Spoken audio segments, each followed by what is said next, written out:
So, hello everyone. Welcome back. I'd like to continue covering the material from the Jared Diamond book. And so I want to run through and summarize chapter 5 in this session, uh, which is actually a pretty good chapter. And it does give us rather succinctly what he wants. And so he starts by saying this chapter will trace all the connections through which food production led to the advantages of guns, germs, and steel that gave developed nations the ability to overrun other nations. Going back to the beginning of civilization when, Egypt and Mesopotamia could expand at the expense of others. The same thing will be true in the Americas when you get the first the Mayans and the Aztecs and the Incas in South America able to subjugate and control, right? And they have indeed developed agriculture and gotten a step above other people, even though they came later in the way. And so he says, okay, let's look at the relationship then between food production and the advancement of civilization um, to the point we're at today. Obviously, the first thing that comes to mind is um, farmers sort of reformulate the value of the land itself, right? They are able to produce much more consumable calories per acre of land than the equivalent use of land by hunter gatherers. Hunter gatherers then rely on uh, what nature produces spontaneously and makes available for people. Farmers, on the other hand, will take that acre of land and instead of doing what he says is 0.1% of edible food in an acre of land, will convert it to something like a figure of 90% of the biomass there represents consumable food for human beings, which then leads to an explosion of population from 10 to 100 times greater, right? Um, so why is it that food in a natural state is not edible for human beings? And he lists them out very quickly, very succinctly, and he says most biomass, meaning living materials, most biomass is inedible. He refers, for example, to the bark of trees, right? Indigestible. We're unable to digest it. It can be poisonous. Certain types of mushrooms are poisonous and this kind of a thing. Certain animals may be poisonous to eat. Um, Low nutritional value. Um, yeah, okay, it's hardly worth eating. For example, he cites jellyfish, right? And you know, if jellyfish were indeed edible, right? Maybe people would be down there with nets on the beach collecting jellyfish and bringing them home as, some sort of seasonal delight, right? But they have little or no nutritional value to them. Some are hard or tedious to prepare. Talks about tiny nuts and things like that. Some are difficult to gather, right? And he says that when you throw all these things together, what humans as hunter gatherers were facing was a world in which the majority of things growing out there were not edible for human beings. Now, they may be edible for other animal forms, right? That can then feed humans if, as hunters, those animals are edible themselves, but still directly edible by us, no, right? Okay, so by growing edible plants and raising animals, we radically multiply the productive capacity of the land, making it, enabling it to feed many more people, right? Um, and again, one of the mysteries of the hunting-gathering system of adaptation to life is one of the questions we ask is, why is it that their population remained so low over, you know, tens of thousands of years, spread out all over the place? Why didn't their population increase as it has for us? And obviously, it's the question of that system of adaptation, the hunting gathering system of adaptation, is designed to use and to respect the limits of food production in the environment. These are people, they're intelligent, they observe their world, they come to terms with it, and they realize that uh, over exploitation of the resources in the environment will quickly force them as a group to pick up their, and usually they when they arrive at a place, they can make a house, a dwelling, in something like half an hour at most, right? Where they break sticks, stick them in the ground, place other sticks over them, put leaves on the top, right? This kind of a thing. And it's a dwelling that provides them with a certain degree of protection from the elements. Large animals could break through the wall and attack them or something like that. But for the most part, it's their way of life. It's what they do. And what it also means is the ease of the way of life of these people is such that when push comes to shove, when they exhaust the food sources, they just walk away from that, right? Can come back to the same place a year later, and by that time, everything they built has fallen down, has collapsed, right?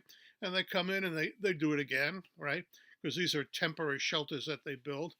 They're not permanent. They rely on materials in the environment, right?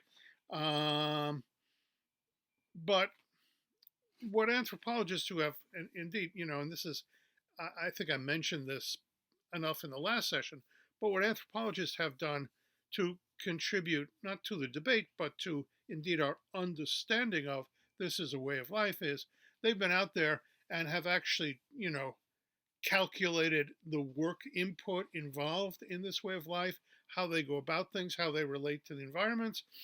And they would literally say that, they'll, exhaust a circle around where they are. The women will go out and gather different things. And since they've been here, more or less year after year, they come back, they sort of know where they can expect to find things that are edible, right?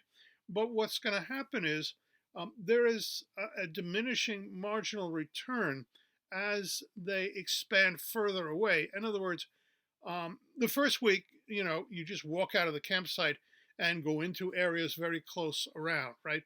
Within 100 yards, 200 yards, something like that. By the end of the week, maybe you're out 300 yards, right? Then you go out into the second week and you have to walk out half a mile, right? Okay.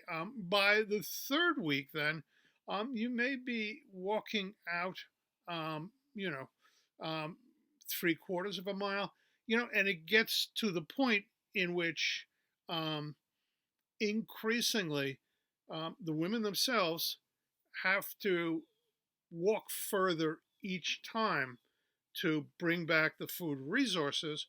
And there's a point in time, and very often women will have a say in this, a very strong say in this, that it's time to move. It's time to get out of here, right?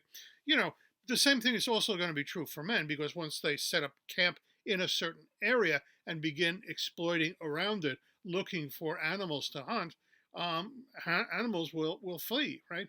And make it harder and harder, so that they too, the two will congeal. They'll come together, the 2 points of view here, and they will up and move somewhere else.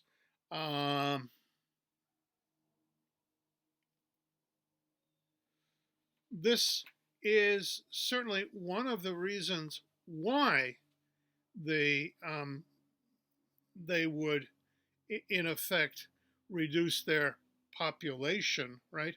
But how they do it has always been something of a mystery.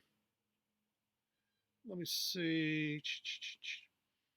Okay, I have the details of that later on. We'll leave it for the place that it corresponds to in the book, right? And so, what do we have here?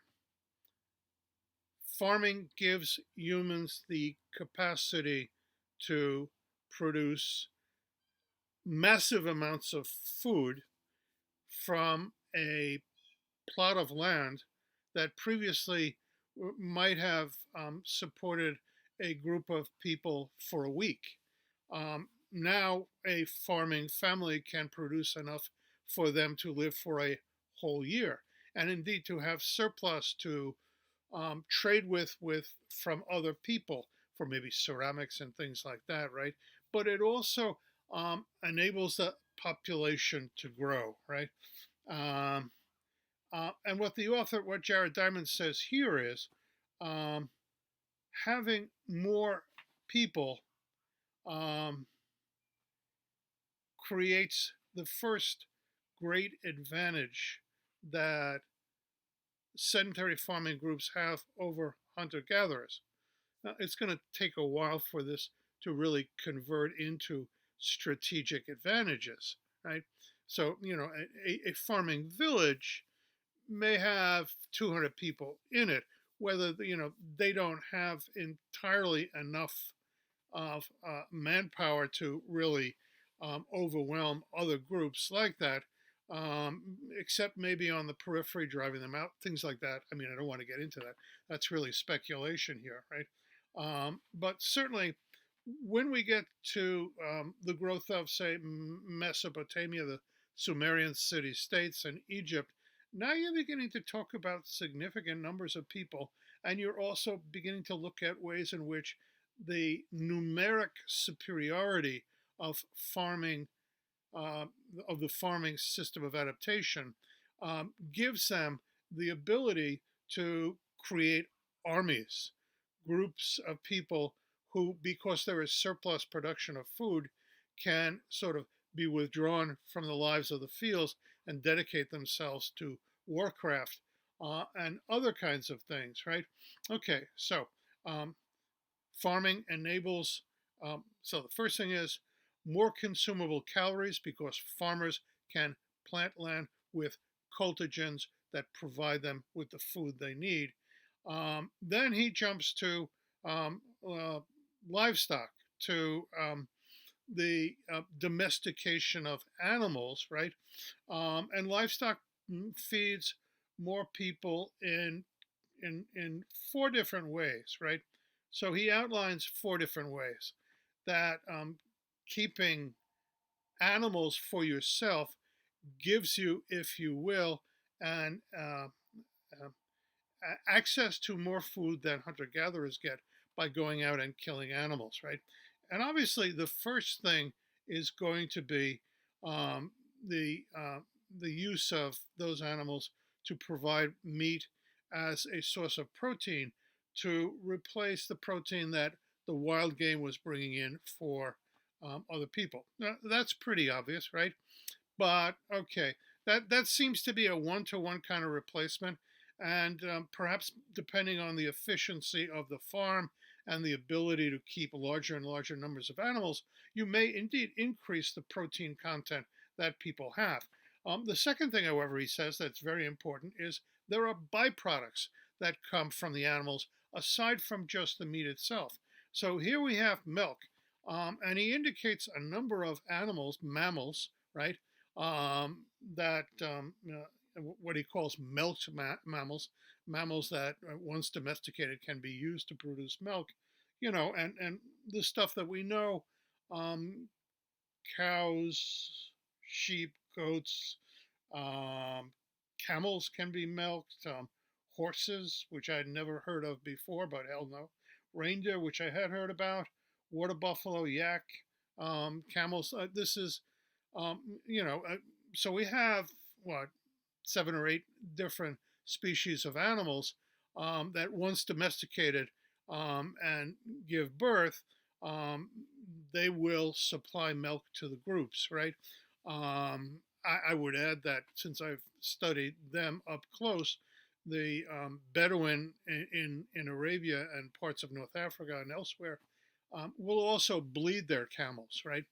Um, take blood from the camels as a further source of protein that they use in their dietary regime, right? So we have milk and milk products, cheese, etc., things like that that are derived from the milk itself, butter, ghee in India, and um, okay. So we have milk. Well, start with meat. We have meat. We have milk and milk products. Okay. The third thing is um, not that they give us a direct product, but indirectly they influence the whole farming regimen by providing the ability to pull plows through the field, right?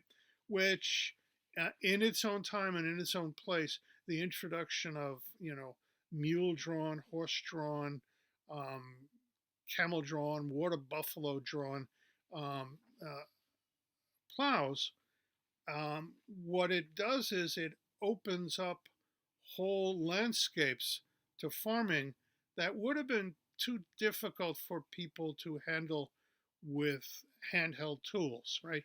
And so they definitely increase the crop uh, the the crops that they give. And finally, the last way in which livestock can increase the food um, here that's being produced by groups that are making the transition to farming is through manure. And manure has proven to be, for thousands of years, the best fertilizer that we have. Um, the In fact, in small towns in Europe in 800, 900, 1,000, people used to take their defecations and bring it out to the field as human fertilizer, right? So it too can break down and provide nutrients for the plants. But for the most part, right, particularly cow manure has proven to be terribly effective. Horse droppings, sheep and goats were often put to um, graze on the fields, and their droppings would then provide fertilizer for the field. So you had this sort of dual thing happening. You had fields being held fallow, and fallow means, um, say you own a, a body of land like that, a circle of land like that, right? And you take one half and you plant one half with the crops that you want, and you let the other half go to weed. And then you bring your animals in, your sheep, your goats, pigs, whatever, right? And they can, rummage around and eat all the plants that are there. And the rest of the fields have got fences so that the animals can't get in and eat the food for humans. They concentrate on what humans can eat, the weeds that are there, right? Um, but they also they defecate on the fields, and that's going to be part of the process of renewing the fields, such that when they come to plow the fields, they plow under all of the weeds that are still there, right? Okay, so that they'll die and indeed decompose and provide nutrients for the soil, but also the droppings, the animal droppings that are there, right? So it had a twofold benefit to it in those systems of food, all of which is going to increase the food producing strategy of this system of adaptation, make it indeed more efficient and more beneficial to humans at large, increase the number of humans as we saw, right? Okay. So all of this is going to lead to denser human populations, quite simply by yielding more food and making it possible for the group to grow in size. And we saw this in the last lecture in the difference between the number of children that women could have in hunting gathering groups, given the fact that until the child was maybe 4 or 5 years old, the child could not move quickly from place to place, and mothers would have to grab them and hold them and carry them, right? And so they couldn't be carrying two babies at the same time. And so, again, they come up with these strategies that we'll talk about in a couple of minutes of how to restrict the birthing sequence to one child every 4 or 5 years, and is one of the significant elements in trying to understand their ability to control um, uh, population so that they don't overwhelm the resources that are there. Okay, so these are all the direct ways of increasing, if you will, food production, growing the group, and making them stronger that way. There are what the author calls indirect ways of sort of helping to grow the advantages that food production gives to groups. And he will list, first and foremost, the consequences of a sedentary lifestyle. Sedentary from the Latin sedare, to sit, and I think I might have mentioned this. If you have a bottle of wine and you look at the bottom of wine, you'll see stuff floating around there. It's called the sediment. And usually you don't drink a bottle of wine till the very, very bottom of the bottom, right? You throw the sediment out, if you will, right? But it's sort of with gravity, it falls and it sits on the bottle of wine. You wouldn't want to take a bottle of wine that you haven't opened yet and shake it, because then you'd mix this stuff throughout rather than having the pure liquid that you want, right? Well, sedentary lifestyle is what happens with farming. And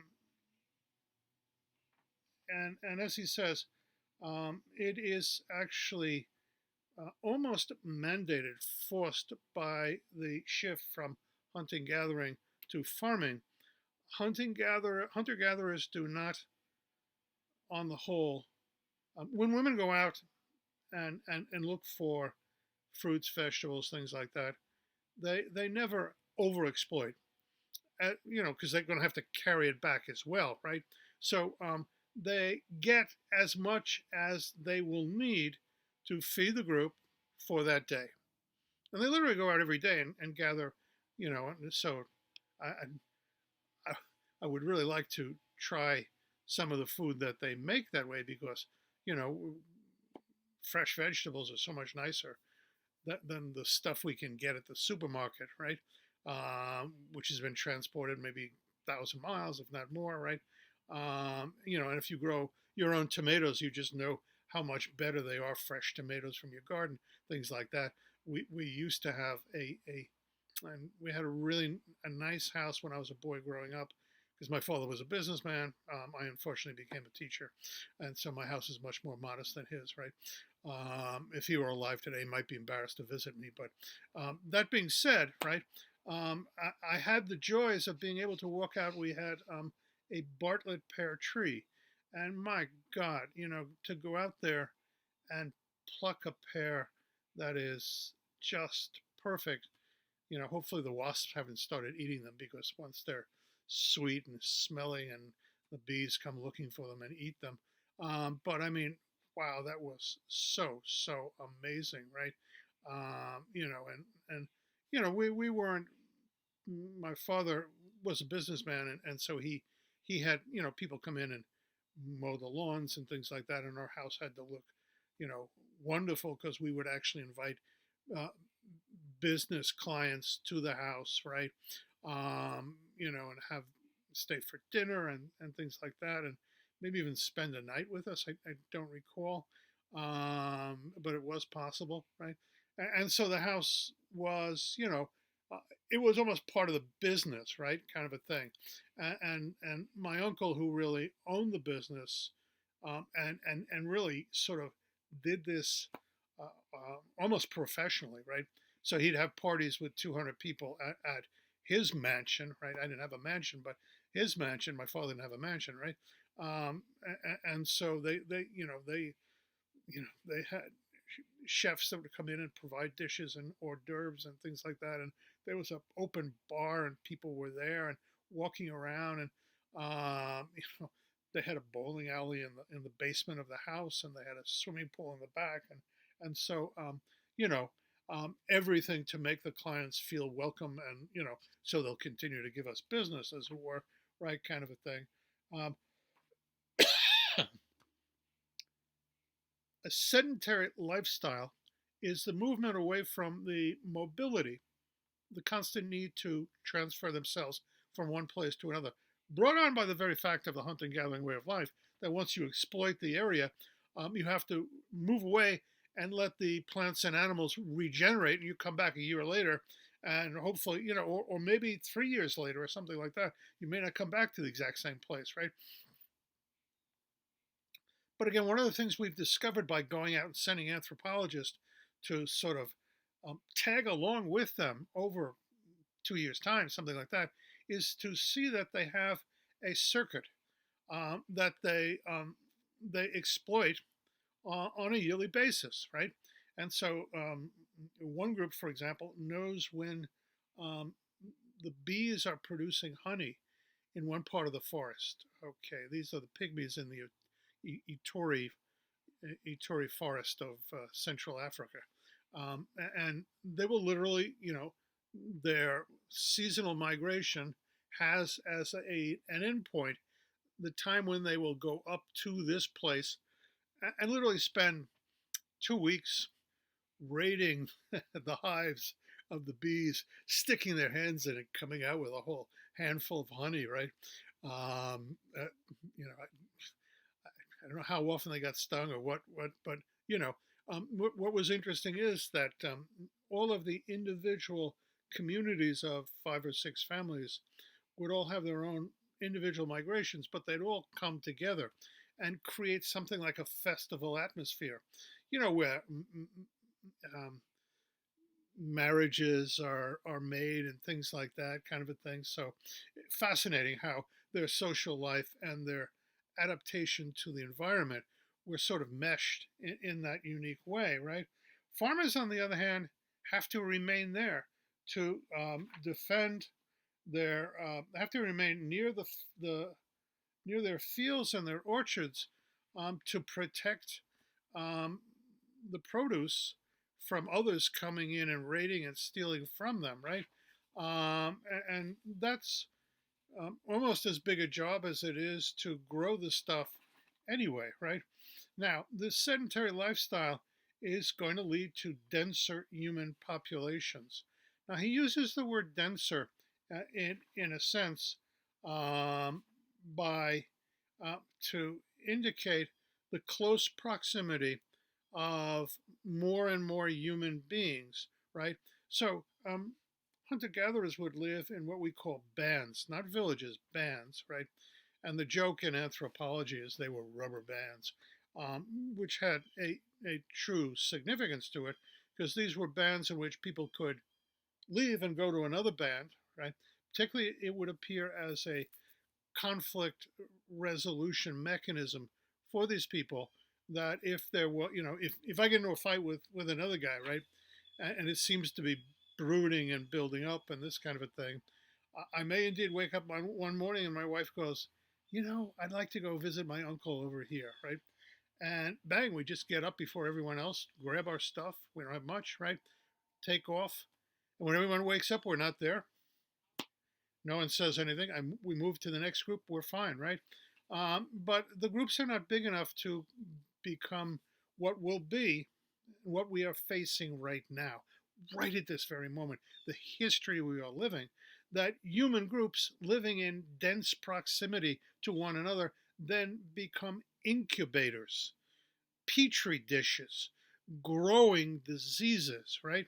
And so there is a sense in which the evolution of diseases in nature will mirror the evolution of human society, moving towards more and more concentration of people in denser and denser cities. India. How many cities are there in India? China, with millions of people in them, right? And yet somehow China certainly seems to be doing better than we are, but we'll see where this all works out, right? Okay.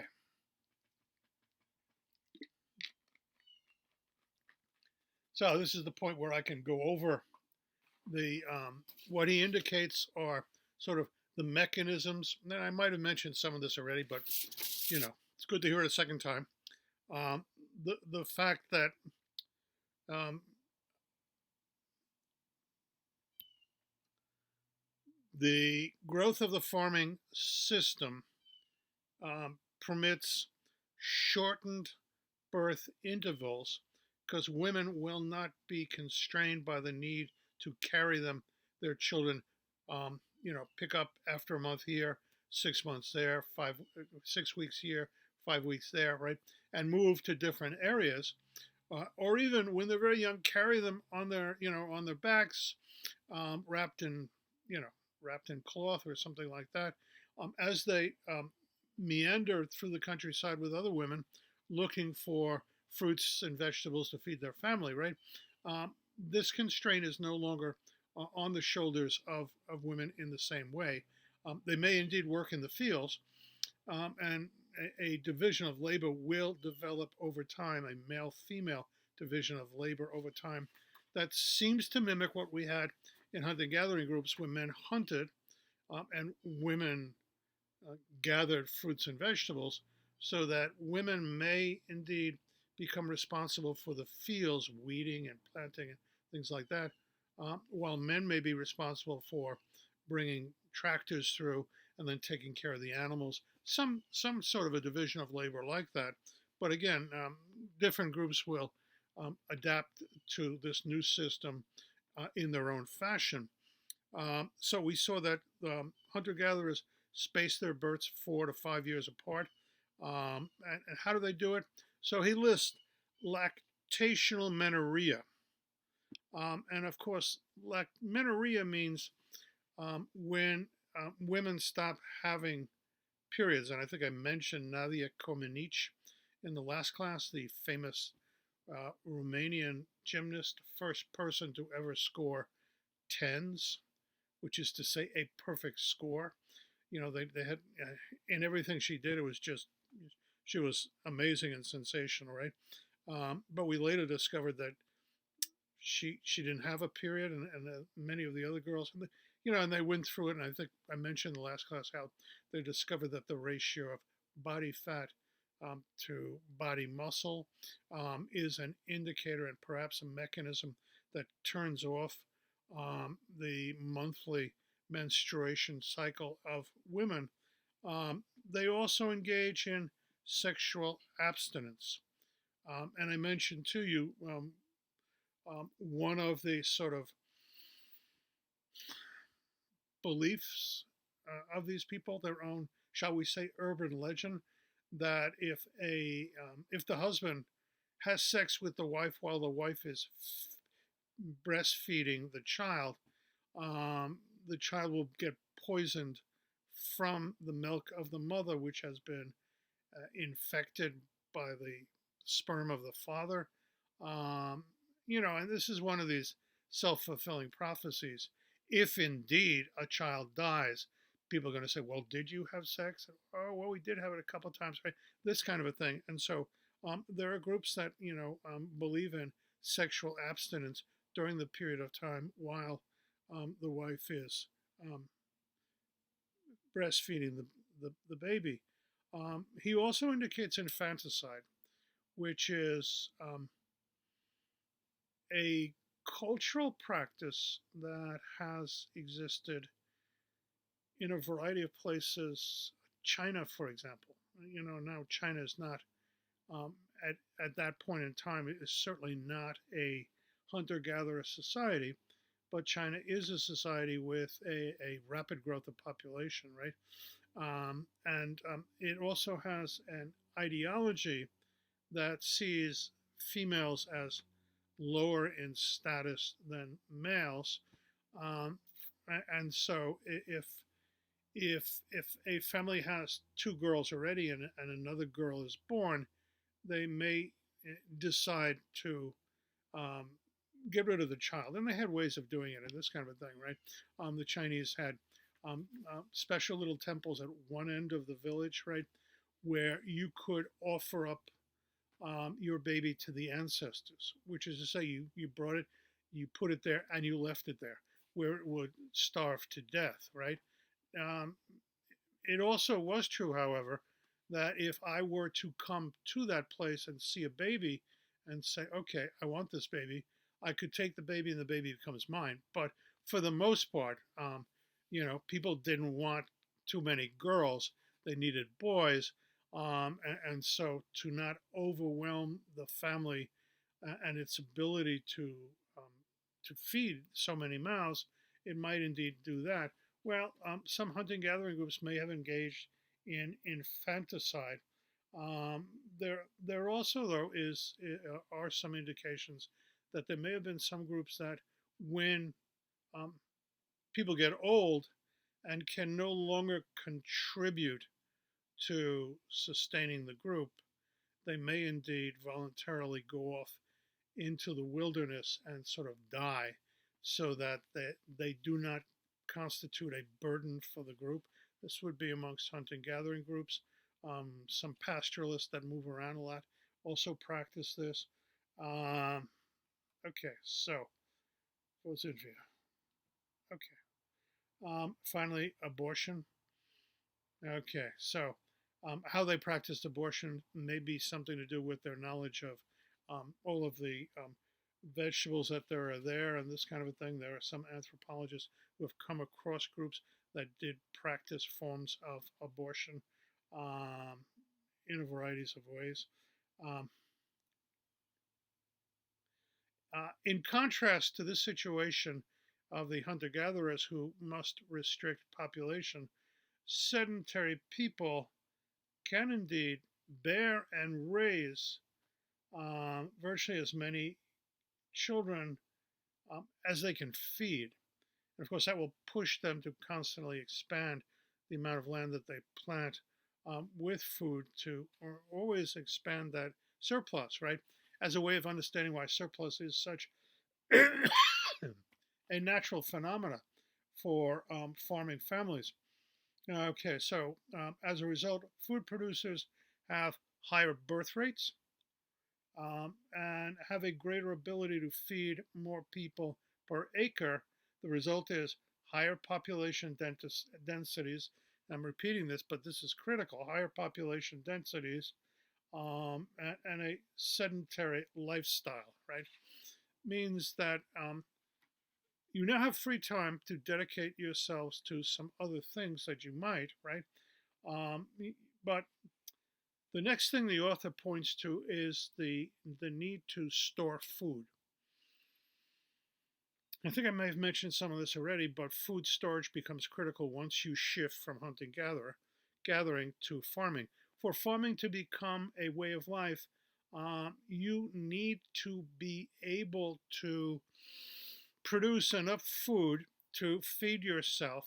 So the planting and growing season must provide you with enough food to feed yourself for the next year, as well as having excess left over at the end to be able to plant seeds to grow the crop so that you have a continuous flow, so that as a way of life it can really continue and function in that regard. Remember, there are no stores, there's no place where you can get the seed from, right? Particularly if you've been doing this for a number of years, you may have lost track of, if you've been doing it for 100 years, you may no longer know where the wild seed is located to try and replace it with something like that, right? Um,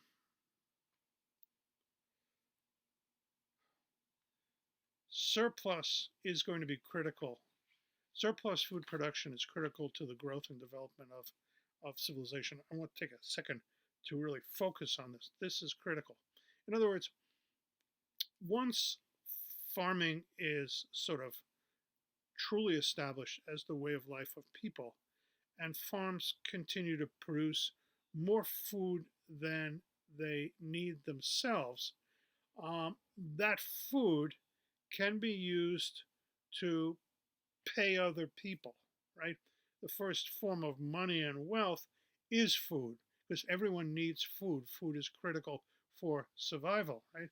Um, Once this is put into place, but you're going to need to have, a fairly large group of people. So at the level of the village, this isn't going to happen. Once the village grows and morphs into a town that maybe has a marketplace there and this kind of a thing, once that begins to happen, well, um, then you can begin to see a number of individuals who will, perhaps in the beginning, um, cut down on the amount of time that they spend working in the fields to produce something of value for people that people will exchange with them in the form of food to replace the food they lost by not working in the fields. Um, but then when it grows into a city, we begin to get the appearance of full time specialists, right? Um, People who will rely on um, externally produced food sources for them to survive and live, and they must play somehow a significant role in the life of the whole, right? Okay. What he cites as the first two types of really significant um, specialists that emerge from this are going to be kings and bureaucrats. And so kings may not be the best choice, but I think he's using it to indicate someone who is the official ruler or leader of a group. Um, so these are two types of non-food producing specialists. When we turn and look back at the hunting gathering way of life, the term that anthropologists use to describe them is essentially egalitarian. We consider them to be the most egalitarian. And the word egalitarian means in reference to a society in which there are few or any sort of ranks that individuals can achieve or hold that gives them power over other people. In fact, when we look at, when the anthropologists, because I haven't done this kind of work, when the anthropologists have looked at hunter gathering groups, they say what emerges in these groups are some sort of a natural phenomena. They refer to it as ad hoc leaders. So, what's an ad hoc leader? Well, ad hoc is Latin for that means for this purpose, right? A leader for this purpose. We use the word ad hoc, for example, here in the college, we form ad hoc committees. So a committee is formed to take care of X, and you come together for that reason. And once X is done, and maybe the next year you might be invited back to participate again, but it's usually kind of a voluntary kind of a thing, right? So ad hoc committees, say like you're going to have a party at your church, whatever, right? Your church, your synagogue, your mosque, whatever it is, right? And the priest, the rabbi, the mullah says, okay, could I get a group of people put together and sort of, work things out on this? And so you come together and everyone, you form little groups and we'll take care of this, we'll take care of that. Well, who's going to do this, right? And people volunteer to do different things, and then you have the party and, and maybe they ask you to celebrate, will the members of the voluntary committee, right, stand up, right? And bang, it's done, it's finished. It was formed for that particular purpose. Now, hunter-gatherers have ad hoc committees, have ad hoc rulers in this sense that so not all the men are great hunters, just like not all the men are natural athletes. Not all the men are great hunters. Some are, lazy. They prefer other things. This kind of a thing, right?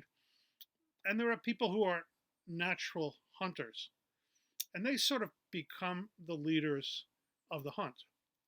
So I go, well, I think I'll go out hunting today. And I look around, people stretch and yawn. And I go, oh damn, another day out hunting alone. No one wants to go with me. But then the next day, Bill, who is a person that when he goes out hunting, see, I go out hunting, I might come back with a squirrel. He goes out hunting and he'll come back with a deer, right? Okay, so everyone wants to go out hunting with him because they'll be, the glory will be much greater when they come back in with a few big animals that he has managed to help them, you know, trap and corner and kill and bring back, right, kind of a thing. Now, so uh, it's not an official rank. He doesn't get a badge or anything like that. It's just that people say, well, damn, if he's going to go hunting, I'm going to go hunting too. Because whenever he goes hunting, he comes back with a lot of stuff. This guy over here, this guy right here, right? He goes hunting. Who the hell wants to go with him? He's going to go out. If you go out with him, he's going to go out and tell stories and BS and this kind of a thing. Well, an animal will run right through his legs and nothing happens, right? Who wants to go out with him, right? And eventually I want to go out with Bill too, because, that's the way things are. But it's not the kind of thing that of necessity his son will inherit the mantle of being the best hunter. The proof is in actually doing it, right? And so it isn't something that is controlled by the family or anything like that, right? Although maybe genetically, Bill has better genes to run and whatever, better eyesight, better hearing, something like that to make him a better hunter, or maybe just motivation, right? Now, if you get sick in a hunting gathering group, there are often people called shamans that are sort of combine the role of priest together with the role of the doctor, right? Priest and doctor in one thing, right? And so in the group itself, there will be a person who is the best healer. So when I get sick, I'm not going to go looking for Bill. Okay, I'm going to be looking for Mary over here, right? Who is a renowned healer, right? That's who I want helping me, right? But it may be true or may not be true that Mary's daughter takes over from her, because sometimes shamans follow a family line because the adult shaman will teach the children to do it, but there's no guarantees there, right? There's no guarantees. What I'm trying to suggest is for hunter-gathering groups, they are egalitarian. They do not have established status and ranked positions that give people authority to tell other people what they must do, right? They are extremely egalitarian, very democratic. Eskimos, for example, would get together and would continue debating it until everyone agreed. Okay, that's the best thing to do, right? But we're talking about a group of 40 people or something like that, right? Okay, and so they would just work it out until finally the other side gave up and didn't have any more arguments, and and this kind of a thing. And they are extremely democratic in that regard, right? With the growth of then food, that is both wealth and a weapon, right? Think about the way we have used it, giving free food to countries around the world to sort of um, increase the prestige of the United States. Even though it's free food, the boxes all come with flags of America and the USA on it, and this food is a gift of the people of the United States, which is fine and all that. But if you understand it in the context of capitalism versus communism, during the 50s, 60s, 70s, up to the 1990s, the collapse of communism in Eastern Europe, it takes on a different um, point of view, right? Uh,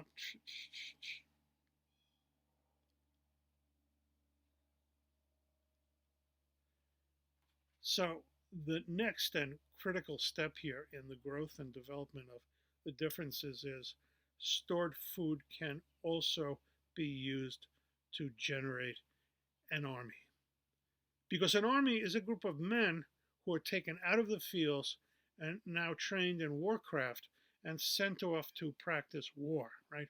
Um, Something that certainly hunting gathering groups can simply not afford to do, right? They will often fight by just disappearing back into the forest to avoid confrontation because, quite honestly, they can't take the time off from food gathering or else they'd be starving, right? But again, the benefits of surplus food production is you can now have a group of men trained as professional soldiers, and with that comes the growth of power over other people. Um, now,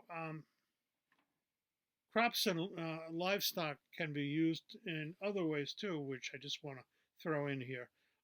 That animals give you materials for clothing, blankets, nets, rope, things like fiber crops, cotton, flax, hemp can come from plants, and indeed they constitute cultigens, plants consciously cultivated by human groups to for purposes of human consumption, either directly as food or indirectly as clothing. And of course, animals the same way. Animals give us, um, they're going to give us leather. They also can give us, sheep and um, this kind of a thing. In addition to which, once you start domesticating animals, you now have large mammals that serve as means of transportation: horse, the camel, donkeys, this kind of a thing. And what he's going to indicate within the context of what the book is trying to explain, right? Guns, Germs, and Steel. How is it that some societies are so advanced in terms of, say, warfare and the ability to control other people? Well, uh, the horse was indeed the first vehicle of war. The horse, and with it the camel in parts of Arabia and elsewhere, right? And finally, the last thing he suggests is by bringing together humans and animals in dense concentrations, we have the growth and development of germs. As I was mentioning before, um, concentrated human populations serve as petri dishes, particularly if there are animals there. And many of the viruses pass from animals to humans, as we've seen with COVID 19 as well. I think the final data is not in on it yet, but we are living the results of um, increased concentration of population, um, vastly advanced systems of transportation, and interconnected global society, all of which has its roots in the food production revolution. Okay, we'll stop here.